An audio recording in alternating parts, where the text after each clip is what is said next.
Ozgina tamoyli расходlarni olasizlar o'zinglar bilan birgalikda. Rossiyaga kirish Qozog'iston chiqishda. Lekin qoplanmaydi o'zimizda. Hamma so'mkaligini tushirib o'tiradi, lentaga o'tib solib, как положено o'tiriladi. Bu pul biz cho'ntagimizga tushmaydi. Ichinglarda so'mkalar ichida nima bor bo'lganligi uchun texosmotrda tekshirishga tezroq yo'lovchilarning vaqtini olmasdan ketishga tezroq vaqtini tejashga yordam qiladi xolos. Kim ketmoqchi bo'lsa shunday komfortabil ham turibdi. Bemalol murojaat qilishlar mumkin. Hozir avtobus ichki holatlarni hamda yo'lovchilarning fikrlarini sizlar bilan birgalikda marhamat qilamiz. Qani keling. Mana yo'lovchilarning fikrlarini berib boramiz.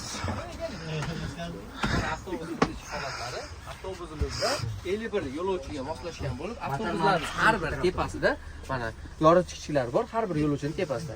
Hamda zaryadniy ustroystvolarga ega. Avtobusimizni mana yotqizib olgan holat akamiz maza qilib, qo'lni qo'yib ketaveradi. Agarda yo'lovchimiz birozgina ko'rdinglar mana avtobusimizni siljitish holatlari bor. Agarda yoningizdagi sherigingiz birozgina sizdan qo'lroq bo'lsa, shunday holatlarda surib olib ketsangiz bo'laveradi. Eng ishonchli, eng sifatli, eng yaxshi avtobuslar sizlarga xizmat qiladi. Nima deysiz aka, mana avtobusga o'zingiz Yaxshi. Mana shuncha gapirib bor. maqtab chiqdim. Shu maqtanganimga arziyotganmi aka? Arziydi. 5 topib bitta qayerdan aka? Bu kelosizmi aka?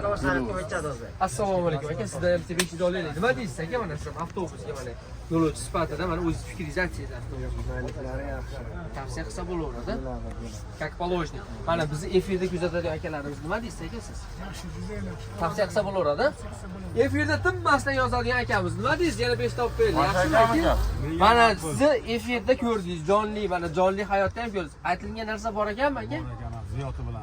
100% ishonsa bo'lar ekanmi aka? Как положено kelishaversinmi? Aldi ular